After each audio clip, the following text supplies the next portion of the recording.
I've always been fascinated by this story about a Buddhist monk who lost everything, and instead of being upset, he actually smiled. So let's take a look at it. Once upon a time in India, there was a Buddhist monk who lived in a monastery with several other monks. Now, this particular monk was quite young and quite inquisitive, so he went to his teacher, or his mentor, who was an older and more experienced monk, and he asked him, "When will I attain enlightenment? When will I become Buddha?" And the older monk replied, "You are going to have to make a pilgrimage. You must go to a far-off kingdom and seek out an enlightened master.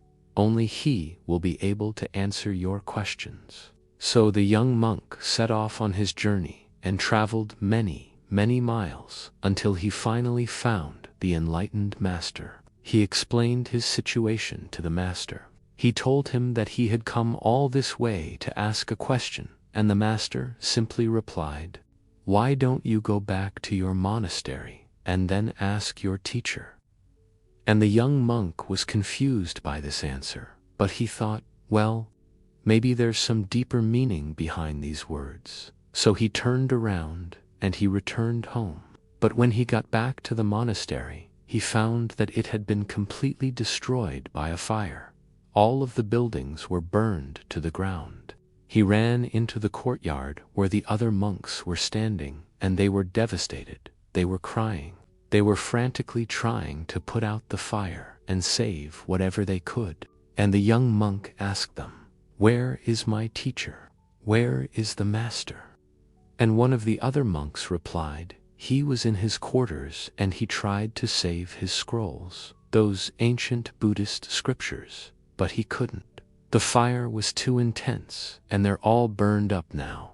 So the young monk walked over to the spot where his teacher had been sitting, and he looked around to see if there was anything left. His teacher was gone. His scrolls were ash. There was nothing left.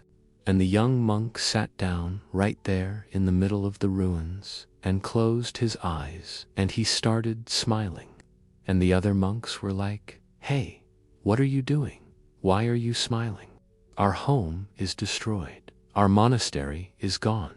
We've lost everything. Why are you so happy?" And the young monk said, "The fire took only what was never mine to keep. My home was never mine. It belonged to the monastery. The scriptures were never mine. They belonged to the monastery. Even my teacher was never really mine. He belonged to all of us and to the world. Nothing was really mine. So how can I be upset about losing things that were never mine?" The other monks didn't really understand what he meant, but they were still curious. They said, "Okay, well, what about you? What are you gonna do now? Where are you gonna live? What are you gonna eat? You've lost everything. How are you just gonna sit here and smile?" And the young monk said, "Now I am free to begin again, lighter, emptier, clearer." And this really confused the other monks, but they continued to ask their questions. They said, "What does that mean?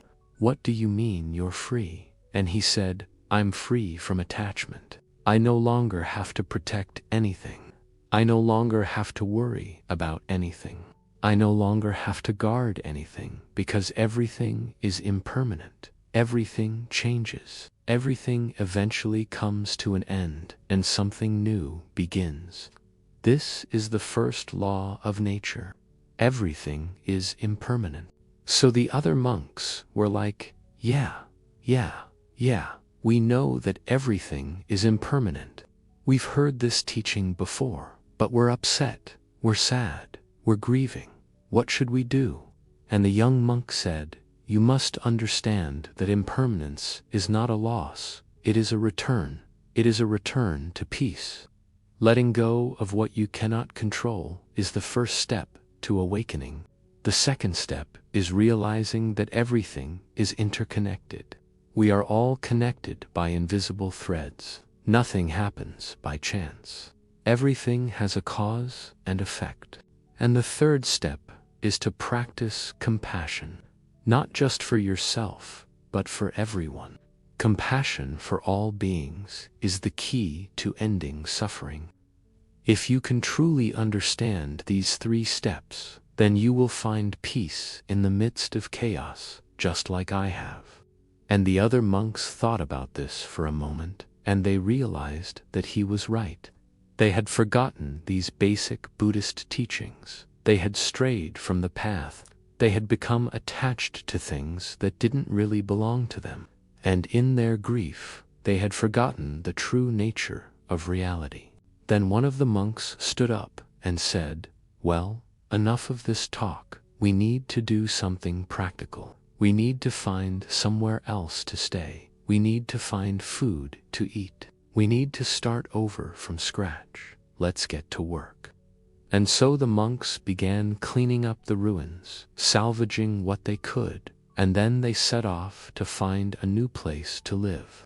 Now, some people might say that this story has a happy ending because the young monk found peace, but I think the true happy ending is that all of the monks found peace. Before they were attached to their old monastery, they were attached to the idea of what it was supposed to be. They had built up an image in their minds of what it should look like, but when it was destroyed, they were forced to let go of that image. They had to abandon their old ideas about the monastery.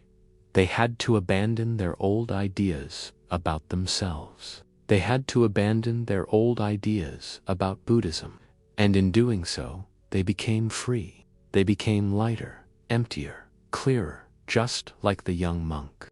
The main character in this story represents someone who has studied the teachings, someone who has put the teachings into practice, someone who has realized the teachings, while the other monks represent those who have only heard the teachings but haven't really understood them. The main character represents enlightenment or Buddhahood, while the other monks represent ordinary people who suffer from attachment and aversion. This story teaches us that everything is impermanent, everything changes, and we should not become attached to anything, not even our ideas about things. When we do become attached to our ideas, we suffer. When we lose something, we feel terrible. But if we can detach ourselves from our ideas, we can find peace in the midst of chaos. We can find happiness in the midst of suffering. Some people might say that this story is unrealistic. They might say that a monk wouldn't really smile after losing everything. But I believe that this story is completely realistic. In fact, I believe that it's more realistic than you think. Have you ever experienced a great loss in your life? Have you ever experienced a great tragedy? If you have, then you know that there is a point where you just can't take it anymore. You're overwhelmed with emotion. You're crying. You're devastated. You feel like you'll never be able to recover. But then, after a while, something strange happens. You start to feel a sense of calm. You start to feel a sense of acceptance. You realize that no matter what happened, you had no control over it. No matter what happened, it was meant to happen. No matter what happened, you can't change it, so you let go. You let go of the anger. You let go of the resentment. You let go of the bitterness, and you move on. And in that moment, you experience a kind of peace that you've never experienced before. You realize that you're still alive. You realize that you're still breathing. You realize that you're still here. And you feel grateful for that. You feel grateful for every moment that you have. You feel grateful for every breath that you take. And you want to make the most of it. You want to use it wisely. You want to use it to help others. That's why the main character in this story was able to smile. He had realized that everything is impermanent. He had realized that everything changes. He had realized that we should not become attached to anything. And he had realized that we should practice compassion for all beings. Now, obviously, This is not something that happens overnight. It's not something that you can just learn from a book or a video or a story. It takes years of practice. It takes years of dedication. It takes years of hard work. But it is possible. And I believe that this story is a reminder of that. If you liked this story, you might also like another story about a Buddhist monk who gave up everything to help others.